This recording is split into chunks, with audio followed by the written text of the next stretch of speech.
first time? Ist jemand zum ersten Mal hier? There is one. Both of you? Maybe you like to sit on this side so we can see. I can see you better. And then the speaker who is just about to come. Wir haben eine Übersetzung ins Russische. So, ihr kriegt ein kleines Gerät und dann mit einem...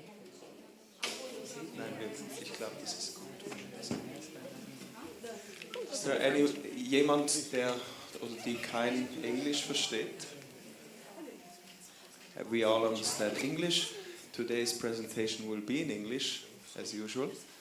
And we are very happy and fortunate to have with us His Grace Kripamoya Prabhu. Let us welcome him by loudly chanting Hari Bol! His Grace Kripamoya Prabhu is a disciple of Srila Prabhupada from the UK. He has joined the Krishna consciousness movement in the 70s, in the young age of 17. And he has been practicing for over 5 decades. And he's serving as an initiating spiritual master. That means he's accepting disciples officially. And he comes once a year to give his association together with his good wife, Shri Guru Charana Padma Mataji, who is here in the back.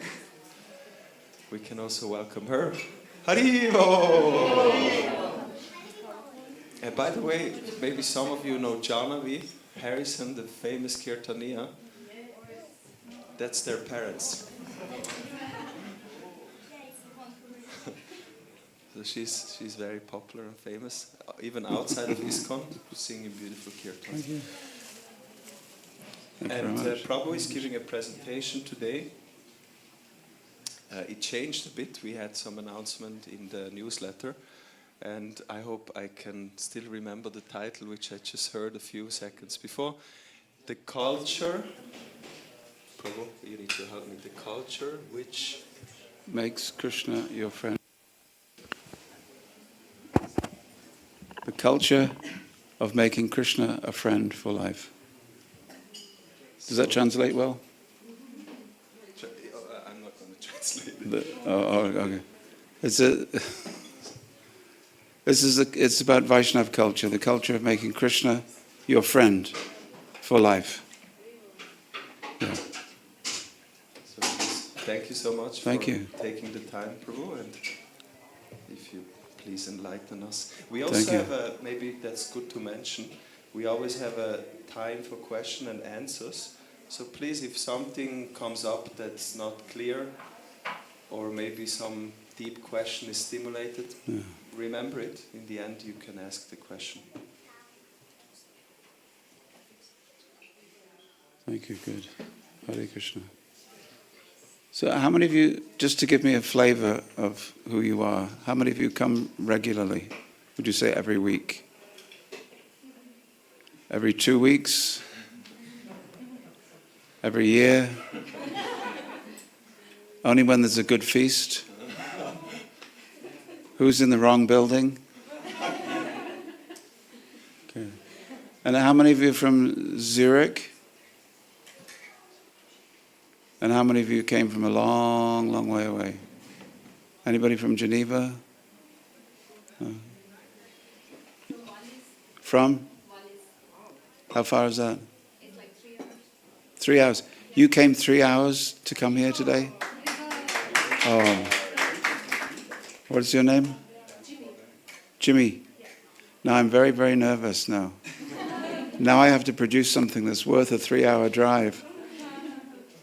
Well, this is a slideshow. Sometimes I speak, and I don't have pictures, but sometimes people tell me that if there's pictures, then it helps. So what I do is I'll say something, and if you have any questions on that thing, we've got a microphone that goes around and you can ask questions, because some of you will know what we do, some of you don't. So this is called Vaishnava culture. And I left my glasses, but I think I can manage. First of all, the definition of culture itself. Here it is. I'm not going to read it to you. But when we talk about culture, we talk about something that's been cultivated Anybody does sport? Sport? Individual athletics or team sports? What do you prefer? Who's team sports? Who's athletics? Who's lazy? Who's lazy but pretends that they're doing yoga? This is where you tell your friends, yeah, I don't do sports, I just do yoga. Yeah. So when you do sports, you're cultivating your physiology, you're cultivating your breathing, you're cultivating your heart rate, you're cultivating your physical health, your metabolism, all these things being cultivated. It's a culture. And at the end of that culture, you will have a fully operating physical body. Who likes to go to museums? Art galleries? Opera? Bum, bum, bum, bum, bum, bum, bum. Who likes to go to classical music? Okay. Who likes to go to the annual Zurich parade? Last night, I was trying to get to sleep last night, and in my dreams, dunch, dunch, dunch, dunch. And I woke up this morning. So we cultivate our mind. Who likes to read books? Yeah. Everybody likes it. You're a lot of readers. That's good. So when you read books, you cultivate your mind. You open your mind to different dimensions. This is a type of culture. Can you imagine a culture where there was no sport, no museums, no libraries, no bookshops, no anything?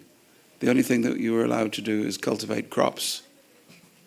There are still some societies in the world where people are cultivating just crops. That's all right, but we should know what sort of culture, what sort of society we're trying to create. I'll take those as well, yeah, thank you.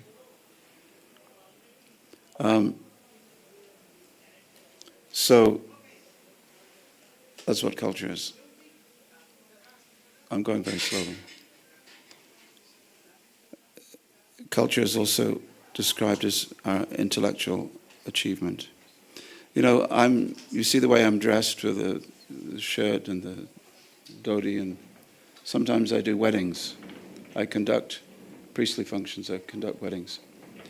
And there was an elderly man at one wedding that I did a couple of years ago. He must have been about 75 years old, but he was dressed like some of you are in an Indian jacket, nice Indian jacket. And I said, where are you from, sir? He said, oh, I'm from Hungary. And I said, you look like a very intelligent gentleman. I said, what is it that you've done in your life? And he said, oh, I'm a scientist. I said, do you like all this, Hare Krishna? He said, yes, I'm a scientist, but I like what you do. And I said, what have you been in your life? Because he was 75, retired. He said, well, I was an inventor. I said, did you invent anything that I would have heard of? He said, yes. He said, you might have heard of the touch screen. The touch screen on every iPhone. Every phone, actually. So I asked him, oh, what did you do with your invention? He looked at me and he smiled and he said, I sold it to Apple. And then what did you do? What did you invent? He said, nothing. I retired to the south of France. I said, what do you do now? He said, I do yoga. I do yoga and I make juice. That was his life. So he'd had his life, and now he was having his best life, his best spiritual life. So culture, we always have to ask ourselves the question, what am I doing in my day, in my week, to cultivate my goal, what I would like to achieve? This gentleman was an inventor, and he had failed many, many times inventing the touchscreen. He'd failed and he'd failed and he'd failed. And like Thomas Edison, he kept going until he created an invention that we all use today. When Steve Jobs first came up, or what was his name? Wozniak. He came up with the idea of a computer that everybody could use. They turned him down once, twice, 5 times. Nobody will ever want to use computers And Hewlett-Packard, the company that they were working for at the time, they lost about $20 trillion. If only they'd held on to it.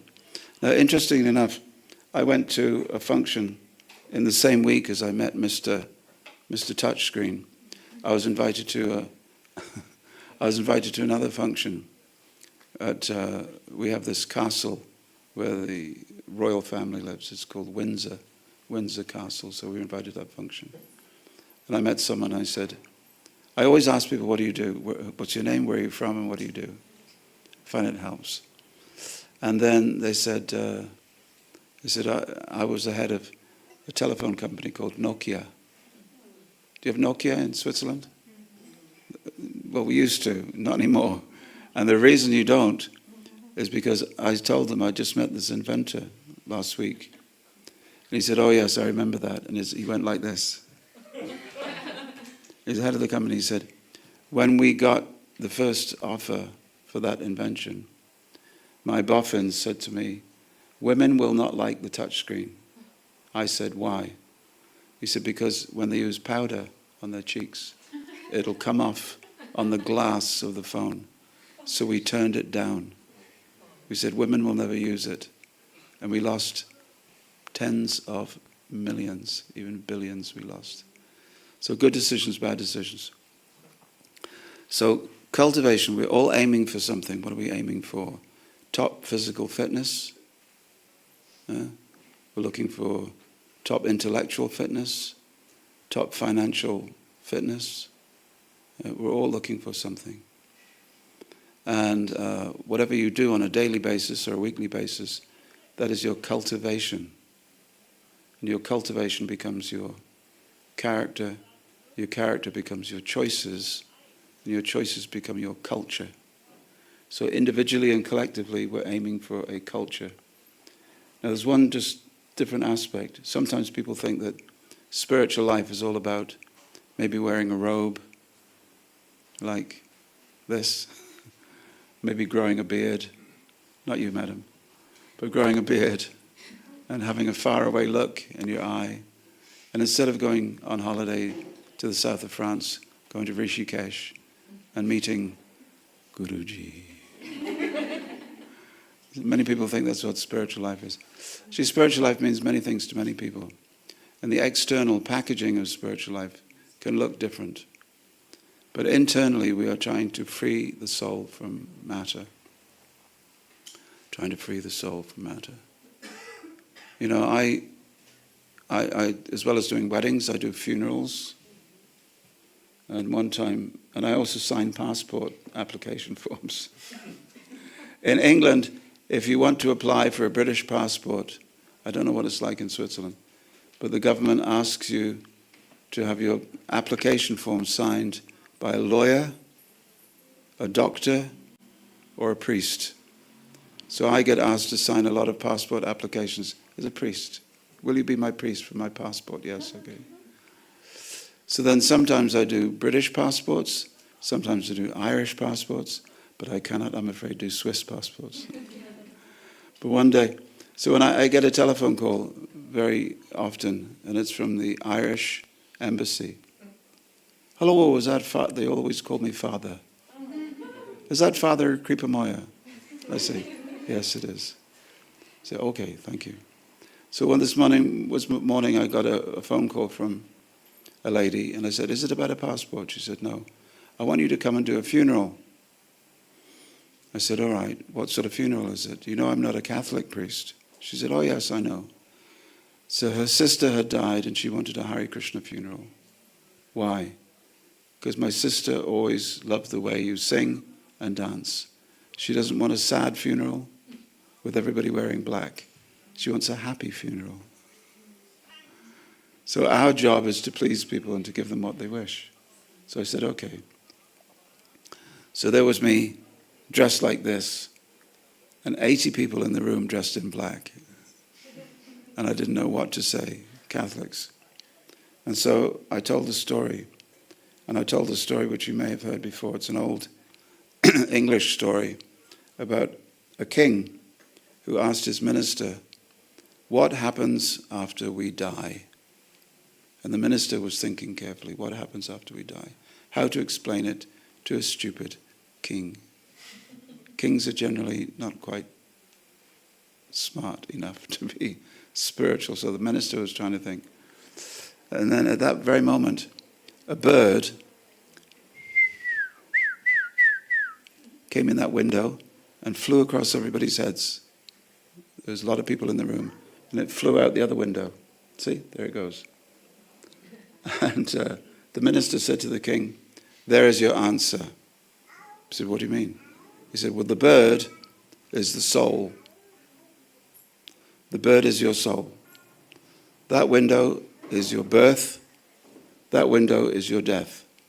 The soul flies from birth to death, flies through your life. And all these people are what happens to you during your life. My dear king, that is the answer to your question. Do you think that the bird is still flying even after going through that window? Yes. Then the soul still lives after what we call death. Do you believe that the bird was flying before it came through that window? Oh, yes. Otherwise, how could it fly through if it wasn't alive? So before your birth, you were alive. You're alive before birth. You're alive after death. And that, my king, is the spirit. So the king was very impressed. But was the sister of the deceased impressed? I didn't know till the end of the funeral. At the end of the funeral, she came with 4 men on that side dressed in black.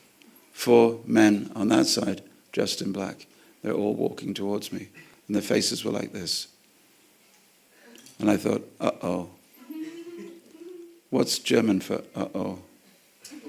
Uh-oh. I've said the wrong thing. I said the wrong thing.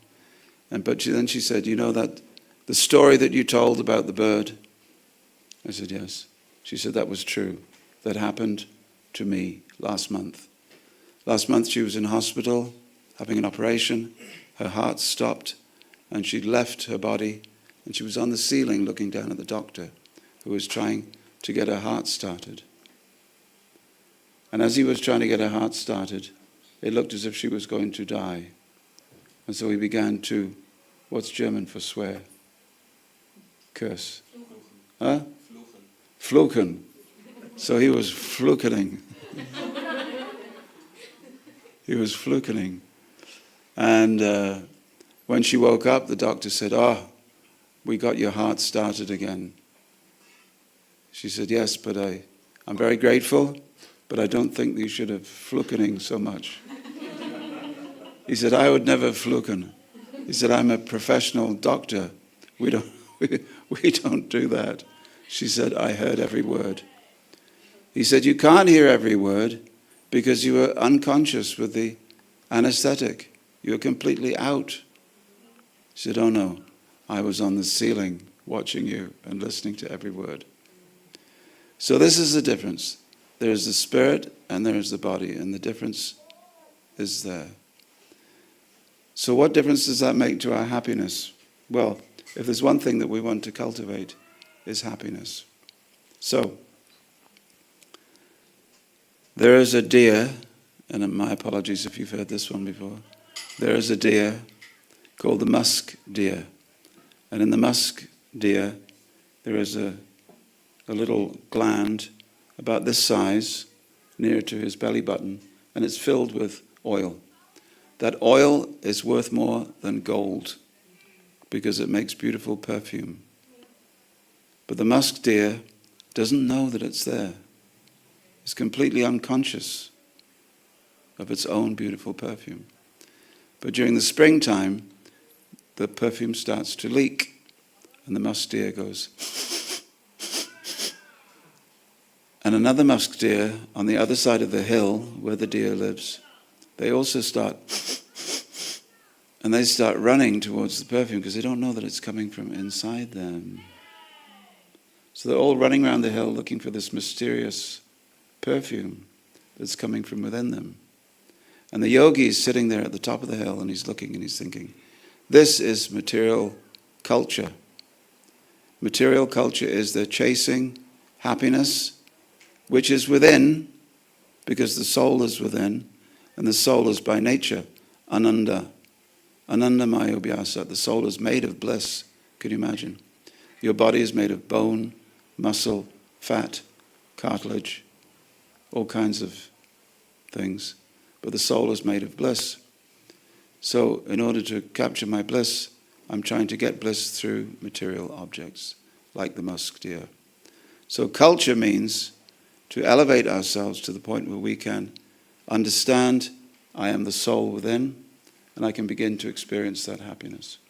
This has got nothing to do with India or Tibet or Nepal or even Guruji in Rishikesh, but it is to do with human beings, everybody all over the world. Anyway, I'm speaking too much, and I said this was a slideshow. You okay so far? Well, some of these are complicated, so I won't, This is usually what we have. Innermost core is what we value. Then comes ritual. Then we have heroes, and we have symbols. We like to wave flags, don't we? You ever been on a protest march? Who's been on a protest march? Maybe not so much. You're not Protestants. People go there, they like to wave flags. Rainbow flag, Swiss flag, American flag, Palestine flag. Everybody likes to wave flags. These are the symbols of the culture, demonstrating what we do. All of these things. So the culture of which I speak is a culture deeply rooted in the Veda. Veda is a series of sound formulae which convey knowledge. Knowledge which will separate the soul from the body and your awareness of the soul within the body. This is Veda. And Veda, for a long time, was kept as sound vibration, and at a certain point, we think, slightly over 5,000 years ago, it was codified into this language known as Devanagari, or the language which is spoken in the city of the gods. So here are young boys being trained in the art of reciting the Vedas. Now, 2 verses of the Purusha Sukta. Can you give us? First two. Yeah. Or 3. Do you remember?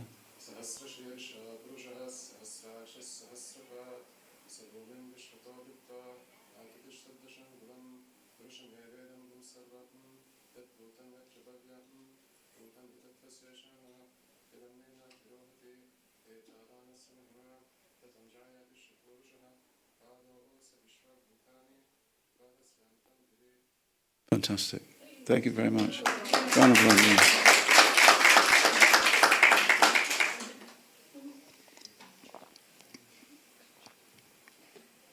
So Balaji, when he was 5 years old, he lived in Rishikesh with Guruji, who taught him. No. This is in Sanskrit. This language is the language. How do you say Bronze Age? The Bronze Age.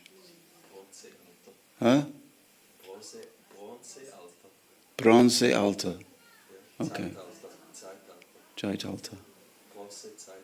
Okay. So this language was spoken in the Bronze Age. So what you heard him chanting was from 100,000 years ago. How about that? And it's been kept intact. That's not from the Bronze Age. That's just a fluke often. So this chanting has been described by UNESCO, the United Nations Educational Department, as one of the most valuable things in human society, because it's a culture that has lasted. So many cultures have come and gone. Ancient Egyptian culture, gone.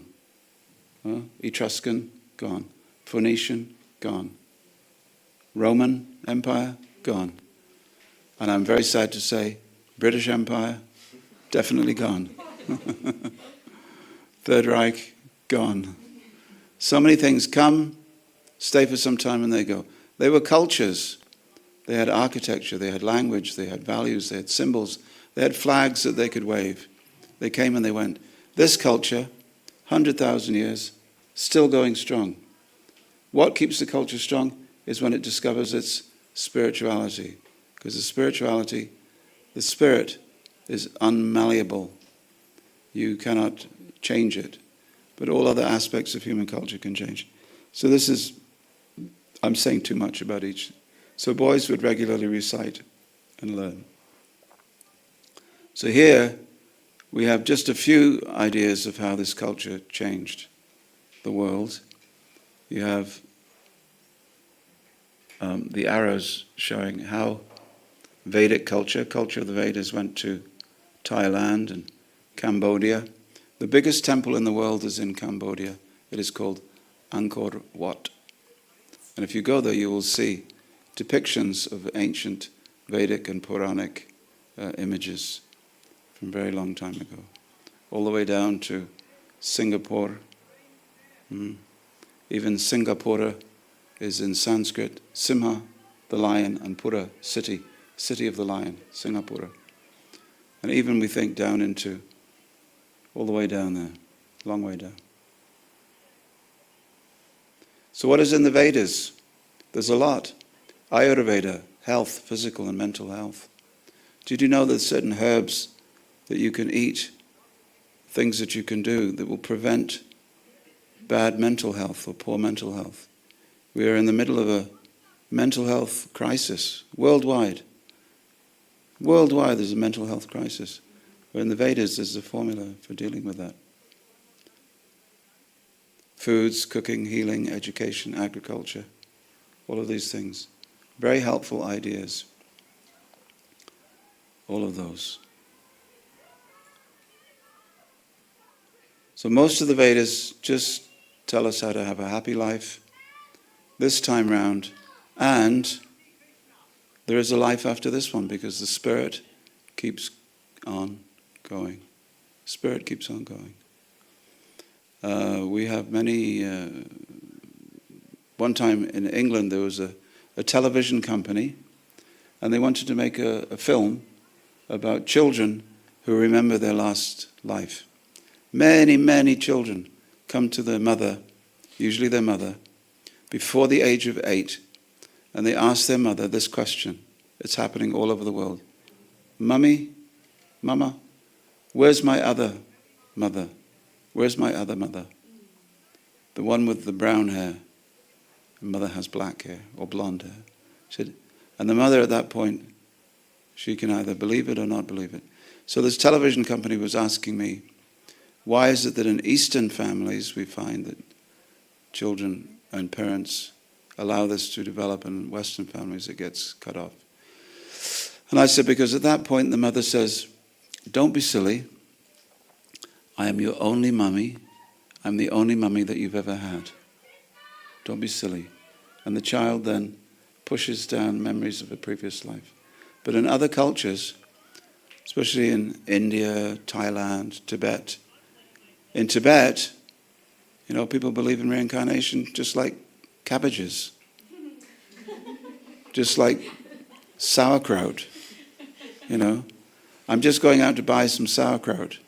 I'm just going to be reincarnated. They accept it as a fact. So the Dalai Lama recently had to make a proclamation that his reincarnation will not be born in China. So he didn't want the Chinese government to capture his next reincarnation. But he said he would be born outside China. Okay? So these are factual things.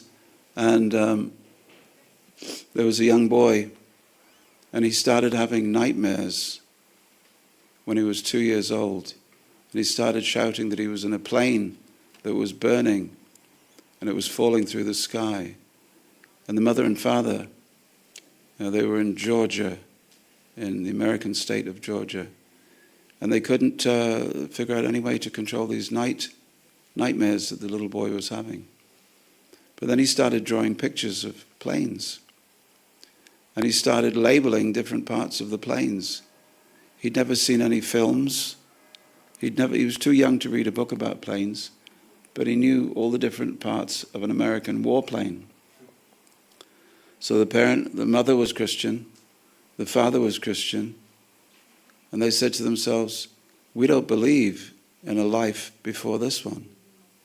We don't believe, but at the same time, he's talking as if he knew what he was talking about.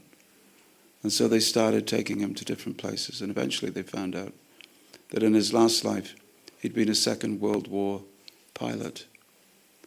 And then they took him to a convention of Second World War pilots, and he walked around the room, and he was identifying different men who are now in their 80s. And they said, "Who are you, young fellow?" But they were all from the same battleship, aircraft carrier. Anyway, so many stories.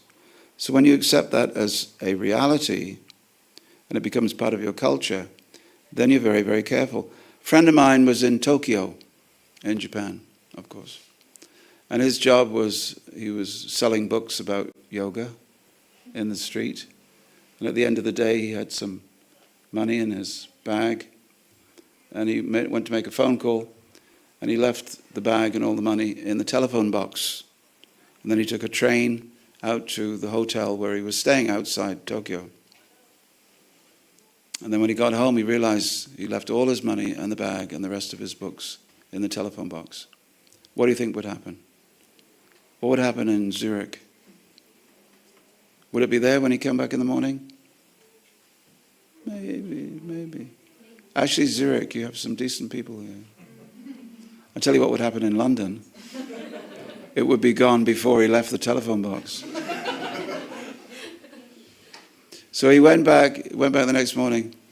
It was still there. Everything was there. All the money was there.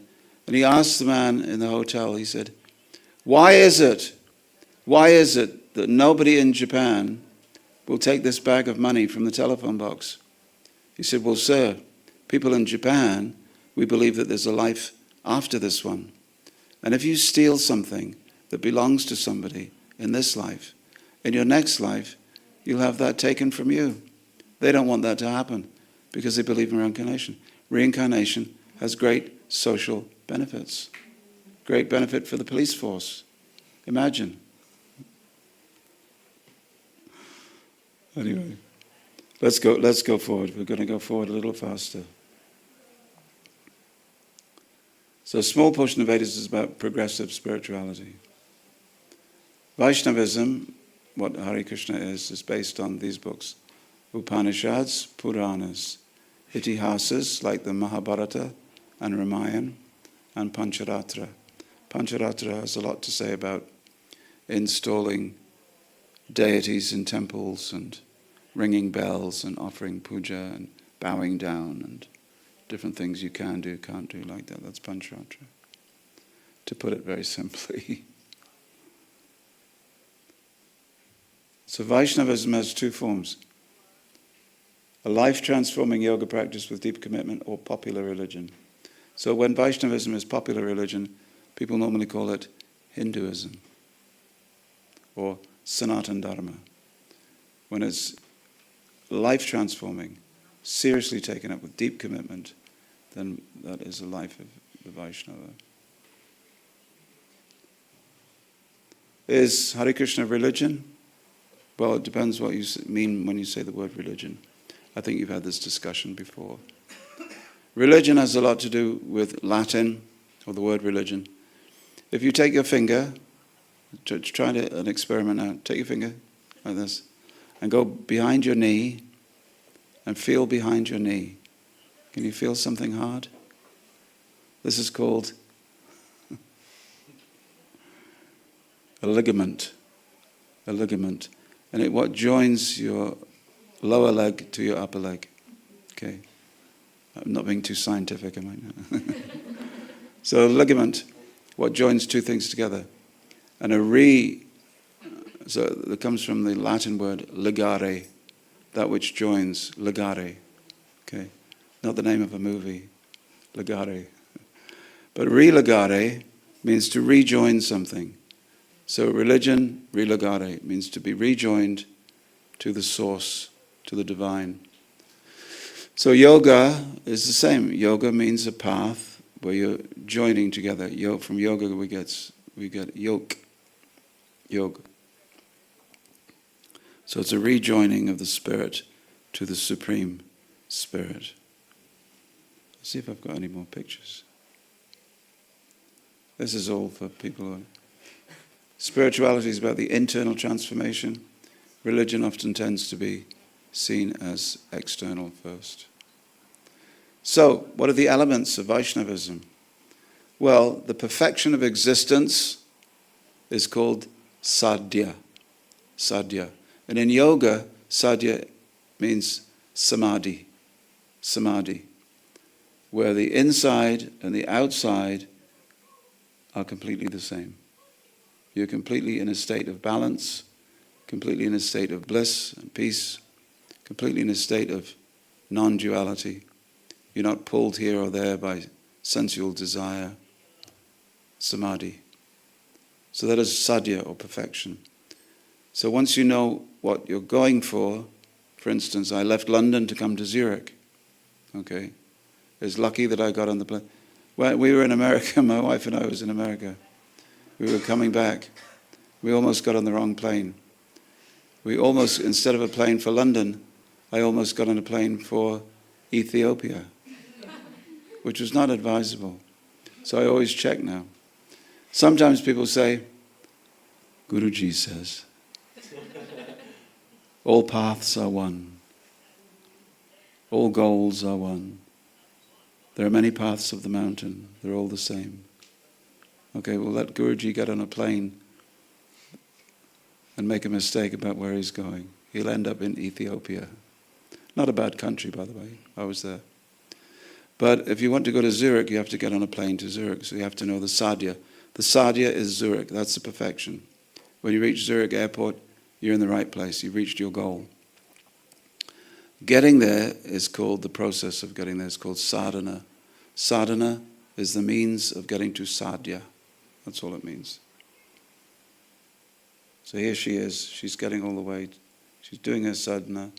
He's getting to sadhya.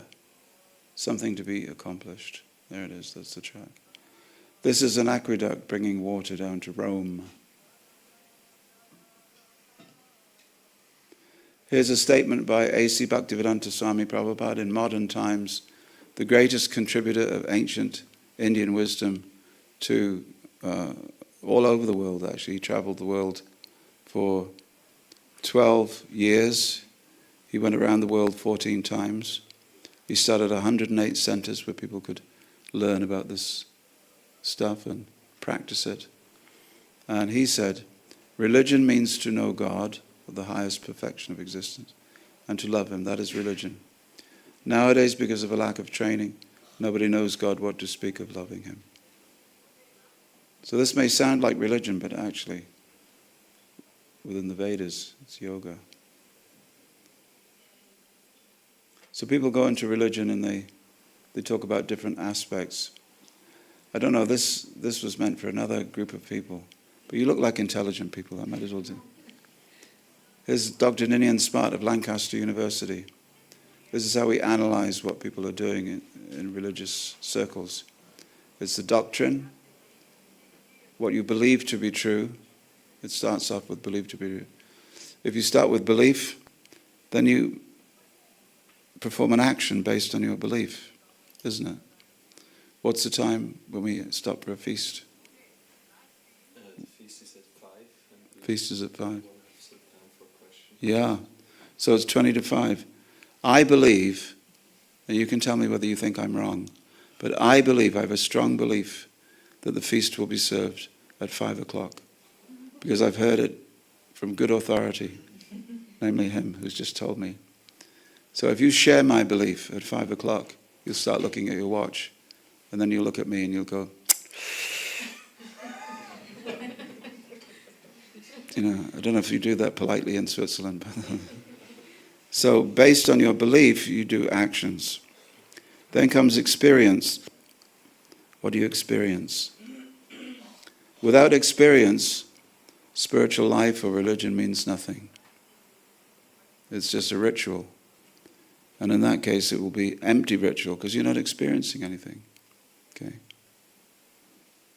3, what's the mythical narrative? What do you believe to be true that is going to be above and beyond ordinary vision, above and beyond the ordinary world? Okay. How does what you believe and practice moderate interactions between you and others? Sometimes people say, it's just not right. It's not right what he did. It's not right what she said. You know. How do you know what's right and what's wrong? Well, we can have a humanist view on it. We can just sit in a circle. Maybe that's good for Switzerland. You sit in the cantonments and you decide what you accept and what you don't accept. But it's based on something. Usually it's based on previous experience. I like Switzerland because you've got a lot of good ideas that are in practice here. You don't just let anybody come. You can visit Switzerland, but you can't live here until you can work here. Am I right? And you can't work here until you're a PhD. Am I right? Or something like that. In England now, we have a problem, right or wrong, that we let anybody in, and they're coming hundreds and hundreds and hundreds every day onto the beaches of England. They're not coming from Switzerland. Okay. So rituals and way we dress. Incidentally, I must say, you don't, in order to practice Krishna consciousness or Vedic culture, you don't have to dress in a particular way. We're not interested in fashion as much as we are on the clothing of the soul. And what is the clothing of the soul? The clothing of the outer person is cloth. What is the clothing of the soul? Clothing of the soul is eightfold. Things like humility, compassion, grace, intelligence, tolerance, perseverance. These are all spiritual qualities. We must develop those. We wear those. You know, whether you wear trousers or shorts or whatever you wear, it doesn't matter. But for our temple, we display two things. Two things are the marks, if you like. One is these beads, tulsi beads, and the other is the marks on the forehead. This shows when a person's made a commitment in our particular tradition. So here it is. Why don't we read these out all together, like a religious cult? Purified, or you can join me if you like. Tranquil, charitable, self-controlled, austere and simple living, non-violent, free. Sounds good, doesn't it? Averse to finding fault in others, compassionate, determined, forgiving, gentle. Thank you. You're all now a member of my cult. 100 Swiss francs in the box by the door. This is a secret mantra. But all these are qualities that I think that no member of any religion anywhere in the world would argue with. I think if you had in this room, if Jesus came into this room, if Moses came into this room, if Muhammad came into this room, if they all came in this room and sat in a circle and discussed spiritual qualities, this is not a bad list. Not a bad list. Can you find anything there that you don't like? It's all good stuff, all good, clean stuff.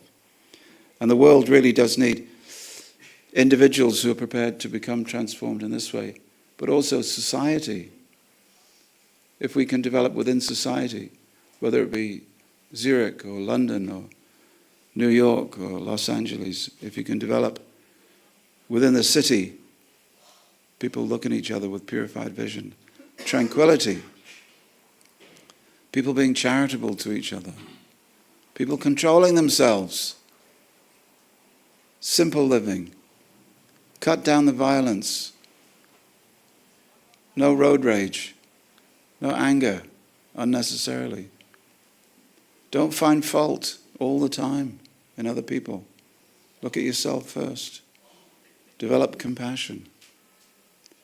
If you just took that one quality, compassion, and you magnified it and magnified it and magnified it, and all the politicians and all the cantonments, they said, we must have more compassion in Geneva. What should we do? We must have more compassion in Zurich. What should we do? How do we increase compassion?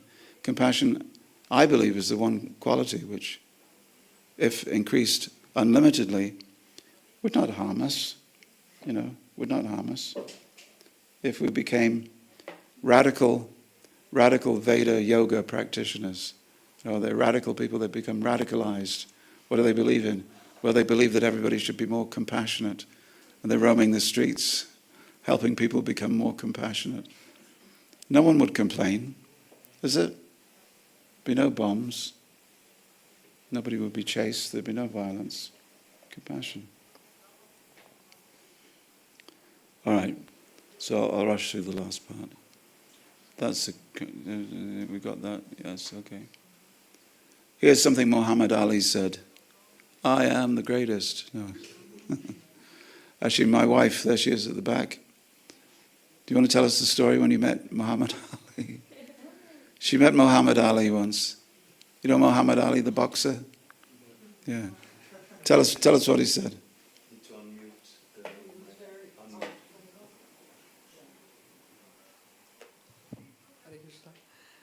Yeah, we met him. We were distributing the books of Srila Prabhupada, and we approached him, and he was very kind and gentle, and he was very happy to receive a book, and he also gave a donation. So he was a very, very spiritually, I think, minded person. Yeah. Where was that? In Chicago. Yeah. Ohio. On another occasion, in another airport, curiously enough, he was surrounded by reporters, and they asked him, who's the greatest? He said, I'll tell you who the greatest is. And he took out the Bhagavad Gita and says, this is the greatest. But he said, once a belief becomes a deep conviction, things begin to happen. So it's how to take a set of ideas that you may have in your mind and put them into practice so it becomes a conviction. And then that begins to transform your daily life. We are the sum total of all the choices that we make. We have a choice what time to get up, to go to sleep, a choice of friends, a choice of reading material, a choice of the inner qualities that we wish, choice of the foods we eat. Everything that you do, eat, smoke, drink, inject, snort, punch, drive, everything has an effect on your character, longevity, health, and spirituality. So we just choose, and choose carefully. But the choices are based on the internal values that we have. And I'm going to think very carefully. Yeah. Especially with the internet. Don't believe everything you see, but don't believe everything you think. And yoga says that yoga sthiti vritti nirodha. Let us begin to talk about yoga, says the Yoga Sutras of Patanjali. Yoga is reached when the instability or the winds of the mind are calmed. You go down to the lake, Lake Zurich, and on a clear day, on a cool day in the morning, you find it's very flat and tranquility. That's the mind of a yogi. And the mind of most of us is filled with all kinds of thoughts. Eating, sleeping, fighting, defending, working, creating, procreating. All these different thoughts. So it is said that the thoughts are like the wind and across the lake. Causes ripples in the lake of the mind. But also bubbling up to the surface of that lake is the methane gas from the rotting vegetation at the bottom of the lake, which is your previous life. We are, like it or not, we are overshadowed by everything that we've done in our previous 1, 2, 3, 10 lives. Every time you're scared of something, you have an irrational fear. Don't want to get in a lift, afraid of a spider. These are irrational fears caused by traumas in the past. So they bubble up into the mind and stop us from really experiencing the spirituality of deep, deep yoga. That's kind of the end, actually. There you go. George Harrison. Always good for a quote. No matter how much money you've got, it doesn't necessarily make you happy. You have to find your happiness with the problems you have. Not worry too much about them. Chant Hare Krishna, Krishna Krishna, Hare Hare. Nice man, very nice man.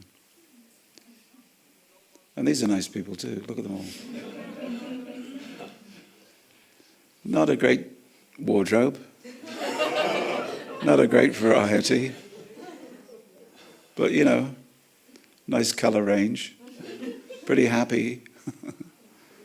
Not a pair of trousers in sight.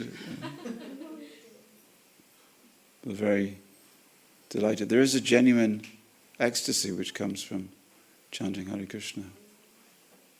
This person on the left went to my wife's school. This is, what's his name? Okay. There we go.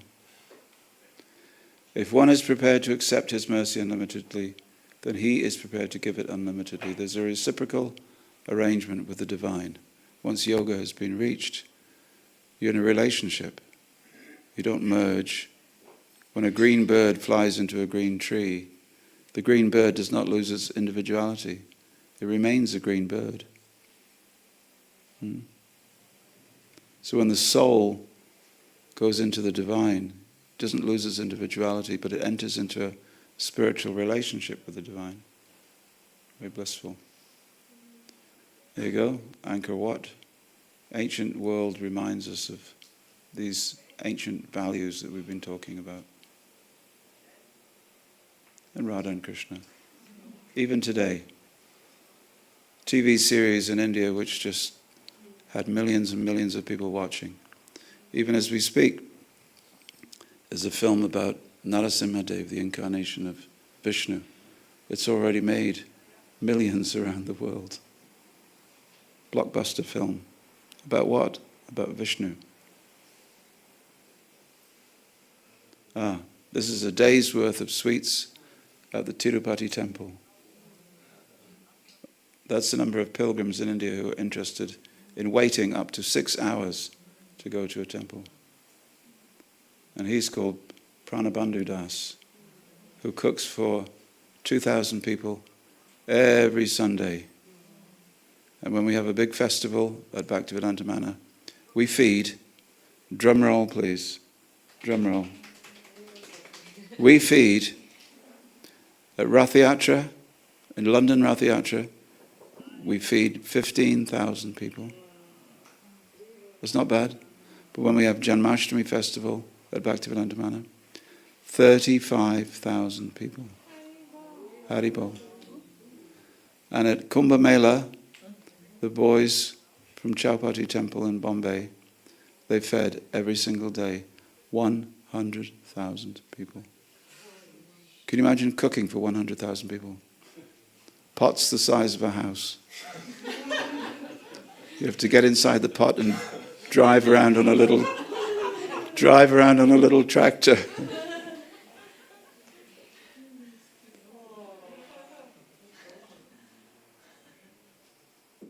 This is cooking. Where is this cooking? Where's he cooking? Is this Rath Yatra? Food for all. This is every day he cooks like this. 1,500 people a day. He also went to Ukraine. He was there for a couple of weeks, cooking like this in this pot. And on the left is Dr. Sanjeev Agarwal, who is a urologist at a London hospital. And on the right is, I'm not sure.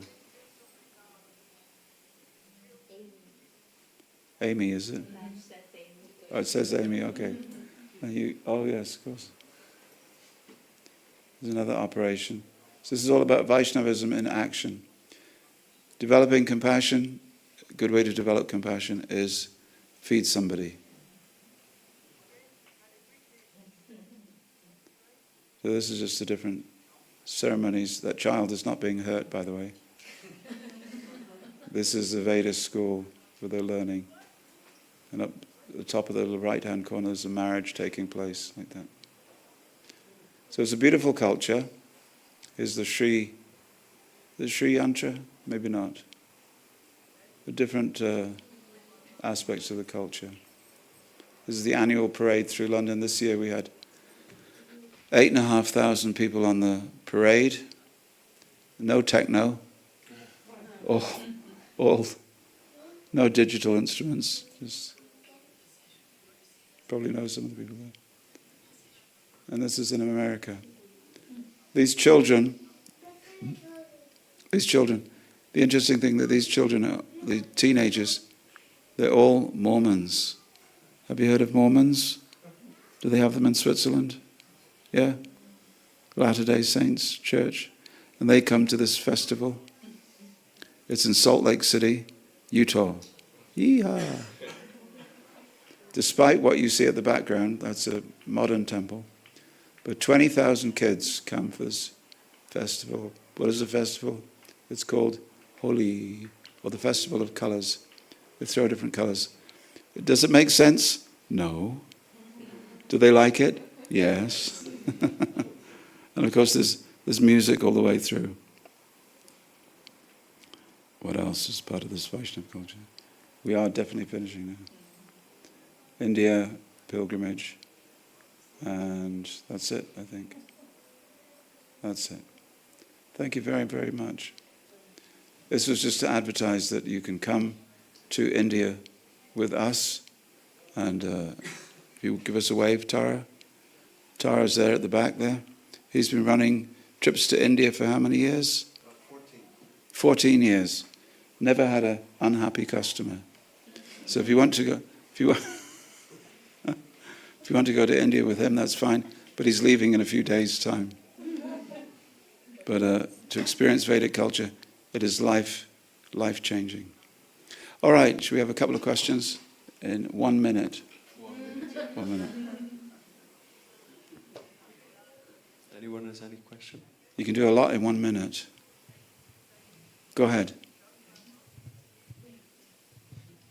I'm going to give really short answers. Thank you so much for your... Thank you. Next question. You were... you're mentioning that we are in the middle of a worldwide mental health crisis. And how can you prove that Krishna consciousness is actually the solution to every problem? Krishna consciousness is not the solution to every problem. Yet, the first half of my argument would be remove harmful things that are causing people mental health problems. And food is one of them.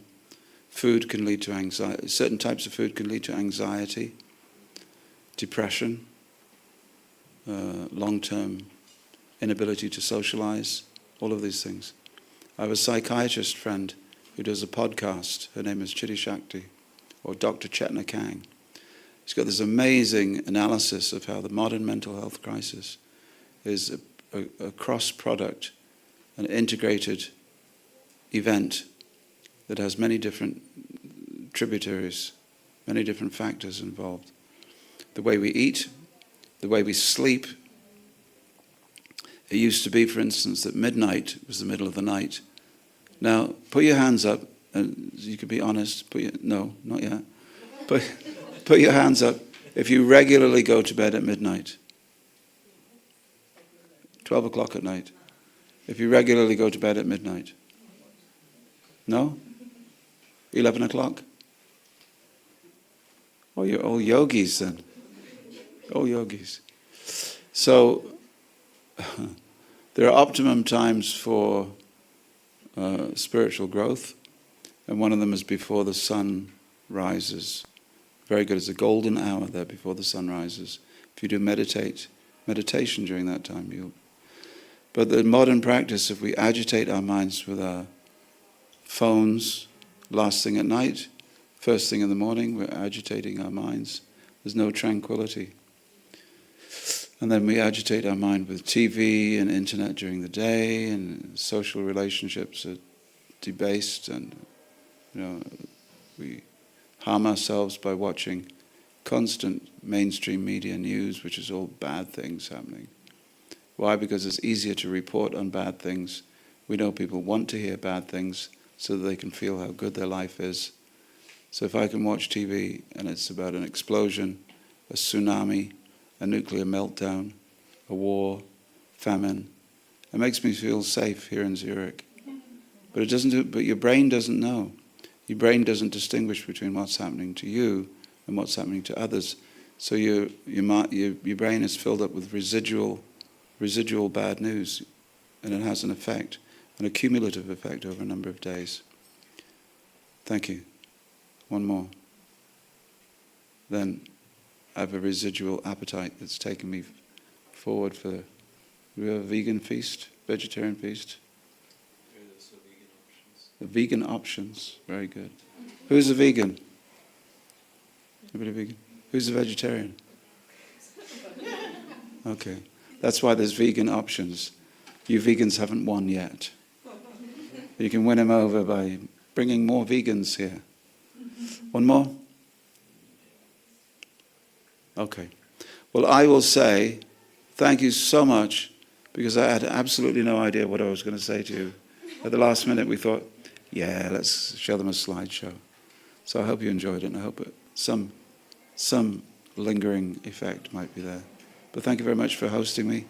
I'm delighted to be here, and I will see you in 365 days. I'm like a comet. I come round. Hare Krishna. Thank you. Hare Krishna.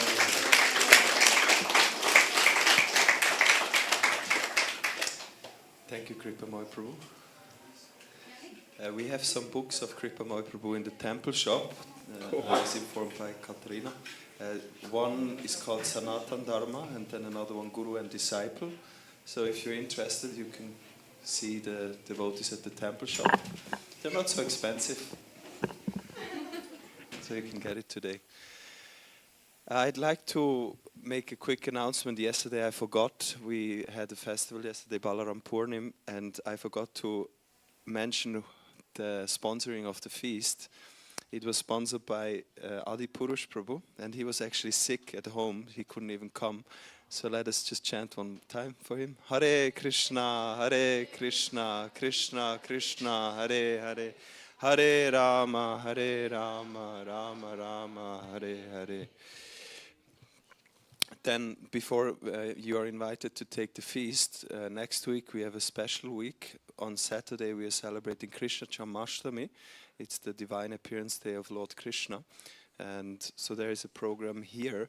It's a very extended, lengthy program, and if you're interested to know the details, you might want to look outside in the vitrine. I think many of you got the newsletter or the WhatsApp messages. If you have any questions, you can approach us. But basically it starts officially, really starts in the evening, where we have a cultural program on the stage behind the house. We have a program in the temple room. There's going to be lots of food stalls. We don't have as many people as in the manor, but we expect definitely more than 1,000 people this Saturday. So please also come, join us. And on Sunday, the day after Janmashtami, is always the Divine Appearance Day of Srila Prabhupada. So we're also going to have a festival to celebrate that. And again, in the vitrine outside, you can see the program with all the details. And please come for that as well. This time it's a Sunday. Sometimes it falls on a weekday, so people will skip it. But Srila Prabhupada is really the reason why we all can come here and celebrate Krishna Janmashtami. So we shouldn't miss out on that festival. Thank you very much. Now there is a prasadam feast, a vegetarian with vegan option feast in the garden. And we continue here at 6:15 with japa meditation. You can learn to meditate on prayer beats. And from 7 o'clock onwards, we have more chanting and dancing till 9:30. That's a program, yes. Hare Krishna, Srila Prabhupada ki jai. His Grace Kripamoya Prabhu ki jai. Gaura Premanande, Hari Hari Bo.